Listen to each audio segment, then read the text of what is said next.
ऊपर आसमान में उनकी आत्मा अगर देख रही होगी तो मैं समझता हूँ कि वो बहुत खुश होंगे, उनकी आत्मा बहुत खुश होगी और हमें खूब आशीर्वाद देगी।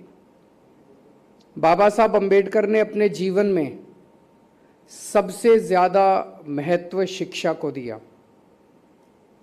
एक बहुत गरीब घर में पैदा हुए थे। मैं ये उनके जीवन की बातें कई जगह बता चुका, लेकिन मैं फिर भी रिपीट करूंगा क्योंकि ये बहुत प्रेरणा देने वाली बातें हैं। वो एक बहुत गरीब घर में पैदा हुए। घर में खाने को भी रोटी नहीं थी 3 टाइम की। बहुत ज़्यादा छुआछूत थी उन दिनों में। स्कूल में जाते थे तो क्लास के बाहर बिठा दिया जाता था उस जाति के लोगों को। उस बैकग्राउंड से आके वो 1913-14 में कोलंबिया यूनिवर्सिटी पीएचडी करने के लिए गए। मैं कई बार सोचता हूं कि आज के ज़माने में भी, और उसके बाद कोलंबिया यूनिवर्सिटी से पीएचडी करने के बाद उन्होंने लंदन स्कूल ऑफ इकोनॉमिक्स से उन्होंने दूसरी डॉक्टरेट की। 2 डॉक्टरेट विदेशी यूनिवर्सिटीज से उन दिनों में की। मैं सोचता हूं आज के ज़माने में भी जब हमारे पास सारे साधन हैं, सब कुछ है, आज के ज़माने में भी लंदन स्कूल ऑफ इकोनॉमिक्स में एडमिशन लेना अपने आप में बहुत बड़ी बात है। और 1913-14 में उन्होंने लंदन स्कूल ऑफ इकोनॉमिक्स में ना केवल एडमिशन लिया, स्कॉलरशिप ली और वहाँ से पढ़ाई करके आए। जिस बच्चे के घर में खाने को नहीं था, जिस बच्चे ने कदम कदम पे छुआछूत का बर्दाश्त किया, मैं आज तो आप गूगल खोल लो, इंटरनेट खोल दो, आपको सारी यूनिवर्सिटीज़ के बारे में पता चल जाता है। आपको इंटरनेट के ऊपर सारी यूनिवर्सिटीज़ के फॉर्म डाउनलोड करने को मिल जाते हैं। उस ज़माने में तो इंटरनेट भी नहीं था। उस बच्चे को बताया किसने होगा कि कोई कोलंबिया यूनिवर्सिटी भी है? उस बच्चे को बताया किसने होगा कि वो लंदन स्कूल ऑफ, उसका फॉर्म कहाँ से लाया होगा वो बच्चा? मैं तो ये सारी चीज़ें सोच सोच के हैरान रह जाता हूँ कि उस शख्स ने अपनी ज़िंदगी में क्या क्या हासिल नहीं किया। तो कई बार मैं सोचता हूँ कि पिछले 100 साल में भारत ने जितने 100-150 साल में भारत ने जितने सपूत पैदा किए, सबसे महान उनमें भीमराव अंबेडकर जी थे। उनका सपना था, उन्होंने खुद अच्छी से अच्छी शिक्षा हासिल की और उनका सपना था कि भारत जब आज़ाद होगा तो हमारे देश के बच्चों को, चाहे गरीब का बच्चा हो चाहे अमीर का बच्चा हो, हमारे देश के हर बच्चे को अच्छी से अच्छी शिक्षा मिलनी चाहिए। अच्छी शिक्षा मिलेगी तभी देश तरक्की कर सकता है। लेकिन पिछले 70 साल के अंदर, 75 साल के अंदर आज़ादी के बाद हमारे देश में 2 तरह की शिक्षा प्रणाली शुरू हो गई। एक शिक्षा प्रणाली थी पैसे वालों के लिए और एक शिक्षा प्रणाली थी गरीबों के लिए। गरीबों के बच्चे सरकारी स्कूल में पढ़ते थे, पैसे वालों के बच्चे प्राइवेट स्कूलों में पढ़ते थे। सरकारी स्कूलों को जानबूझ के 75 साल में और ख़राब और ख़राब और ख़राब कर दिया गया। किसी के पास 2 पैसे भी बेचारा अगर समेट लेता था, बचा लेता था, तो अपने प्राइवेट स्कूल में पढ़ाता था। जब हमारी सरकार बनी, हमारे पास 2 मॉडल थे। कई लोग मुझे आके कहते थे कि आप एक कानून पास कर दो कि आईएएस अफसरों के, मंत्रियों के, नेताओं के बच्चों को सरकारी स्कूल में डलवाया जाए। बोले जी देखो, अगर सारे आईएएस अफसरों के और मंत्रियों के इनके बच्चे सरकारी स्कूल में जाने लगेंगे तो अपने आप ही ठीक हो जाएंगे। मैंने कहा हम ये मॉडल लागू नहीं करेंगे, हम दूसरा मॉडल लागू करेंगे। हम सरकारी स्कूलों को इतना अच्छा बना देंगे कि ये सारे लोग अपने आप अपनी इच्छा से अपने बच्चों को सरकारी स्कूल में भेजना चालू करें। जब हमने ये सोचा था और इस भावना को लागू किया, हमें उम्मीद नहीं थी कि इतनी जल्दी हम ये अचीव कर पाएंगे। 5 साल की सरकार में ही हम अचीव कर पाएंगे। 75 साल तक बाकी ये सारी पार्टियां, सारी सरकारें नहीं कर पाई। हमें लगता था काफ़ी टाइम लगेगा, लेकिन आप सब लोगों का, टीचर्स का सहयोग मिला, पेरेंट्स का सहयोग मिला, जनता का सहयोग मिला, बच्चों का सहयोग मिला, प्रिंसिपल्स का सहयोग मिला, आप सब लोगों के, ऑफिसर्स का सहयोग मिला। आप सब लोगों के सहयोग से हम लोगों ने इसे 5 साल के अंदर हम सब ने मिलके दिल्ली के स्कूलों को, सरकारी स्कूलों को इतना शानदार बना दिया।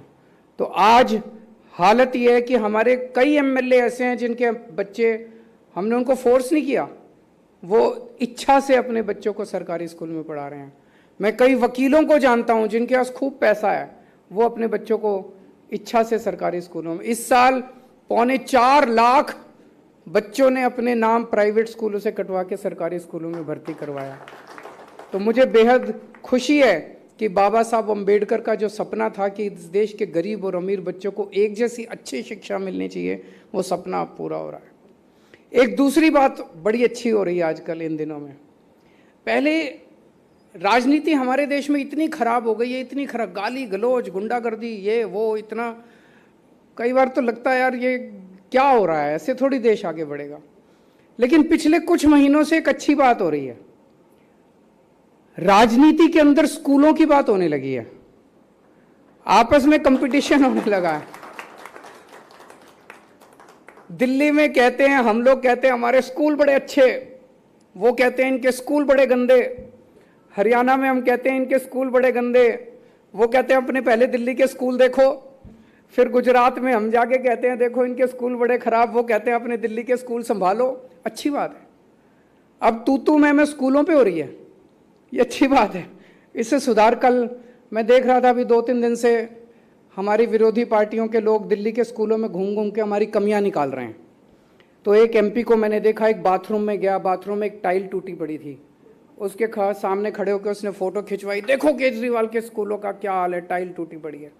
तो मैंने कहा इनका बुरा नहीं मानना, मैंने ऑर्डर किया भाई ये टाइल लगवाओ, तो हमने टाइल लगवाई। फिर एक एमपी को देखा, वो बोला देखो केजरीवाल, वो एक दीवार पे वाइट वॉश नहीं हुई पड़ी थी, बोला देखो केजरीवाल की दीवार कितनी खराब है, तो हमने दीवार ठीक कराई। तो वो कहते हैं निंदक नियरे राखिए, तो जो जो कमियां निकालेंगे, हम इनकी बुराई नहीं करेंगे, हम वो सारी, हमने तो कहा इनको कि जो जो कमियां, आप घूमो स्कूलों में, हम कई राज्यों में जाते हैं उनके स्कूल देखने के लिए। मनीष सिसोदिया जी 2-3 राज्यों में गए तो उन्होंने इनको गिरफ्तार कर लिया, क्या जरूरत है भाई गिरफ्तार करने की। हम तो कहते हैं भाई आओ देखो, हमारे बिना ही चले जाओ, देखो सारे स्कूल देखो, कमियां निकालो हमारी, हम उन कमियों को ठीक करेंगे। तो ये बहुत बड़ी आज बाबा साहब अम्बेडकर को हम श्रद्धांजलि दे रहे हैं कि देश की राजनीति में शिक्षा एक बहुत बड़ा मुद्दा बनता जा रहा है, स्कूल बहुत बड़ा मुद्दा बनता जा रहा है। अब जो नैरेटिव है राजनीति का, वो धीरे धीरे शिक्षा और स्वास्थ्य के ऊपर शिफ्ट हो रहा है। मैं एक बार फिर आज आप सब लोगों को बाबा साहब अम्बेडकर के जन्मदिन के अवसर पे बहुत बहुत बधाई देता हूँ, और सभी टीचर्स को मैं बधाई देता हूँ, शुक्रिया अदा करता हूँ दिल्ली के लोगों की तरफ से कि जितना शानदार आप लोग काम कर रहे हैं, पूरे देश को आप पे गर्व है। Thank you. बहुत बहुत धन्यवाद सर, एक बार जोरदार तालियों से आप आभार व्यक्त करें सर का। इन 30 विद्यालयों का नाम doctor B.R. Ambedkar school of specialised excellence, और ये दिल्ली के वो स्कूल जो अपने आप में आज अंतर्राष्ट्रीय सुविधाओं में, अब बाहर के लोग भी ढूंढते हैं कि इन स्कूलों में क्या क्या व्यवस्थाएं हैं, तो इसलिए, और इनके साथ जब नाम जुड़ा, बंबई से शुरू की उच्च शिक्षा की यात्रा भारत रत्न डॉक्टर अंबेडकर ने, और कोलंबिया, अमेरिका और न जाने कहां कहां जाकर अनेक तरह की उपाधियां और उपलब्धियां उन्होंने प्राप्त की हैं। तो एक बार जोरदार तालियां हम इसलिए बजाएं कि ऐसी शख्सियत के साथ हमारे स्कूलों का नाम जुड़ रहा है। तो आइए अभिनंदन करें, और अब मेरा अनुरोध आदरणीय श्री C. अरविंद सर से, CEO SOSC आए और वोट ऑफ थैंक्स हम सबके बीच रखें। Honorable Chief Minister Sir, beloved Deputy Chief Minister Sir, Honorable Atisi Ma'am, respected Director, Principals, Teachers, Parents, Students and Team Education. Sir, under your leadership, the first budget of this government was presented on June 25th, 2015 by Deputy Chief Minister, and it was passed by the Assembly on 30th of June. Sir, I remember you had personally allocated 9,836 crore out of the 41,129 crore.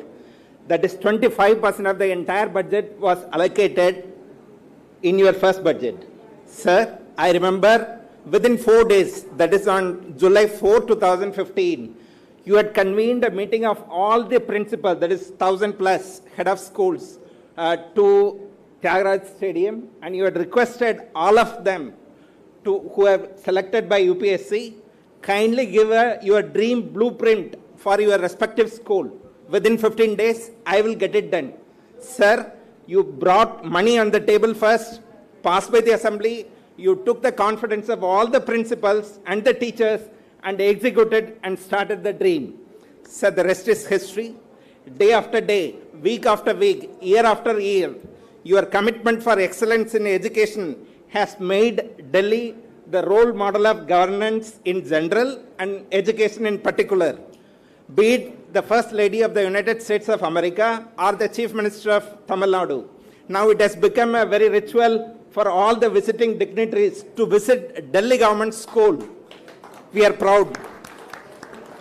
Sir, like Dr. Ambedkar, social reformer of United States of America, Frederick Douglass said, it is easier to build strong children than to repair broken men. Sir lived up to this ideal and made our children to build a strong country. Sir, the students, parents, and the nation is grateful to you for giving the golden era of education to the modern India. You have dedicated the schools of excellence to Baba Saheb Ambedkar. I am confident the students under your guardianship will excel in every sector and ensure we achieve the ideals and objectives given by Baba Saheb Ambedkar in the preamble of our constitution. Thank you. Thank you once again. बहुत बहुत धन्यवाद sir. और अब मेरा आप सबसे अनुरोध, अपने स्थान पर राष्ट्रगान के लिए खड़े हो जाएं। सभी लोग राष्ट्रगान के लिए खड़े हो जाएं।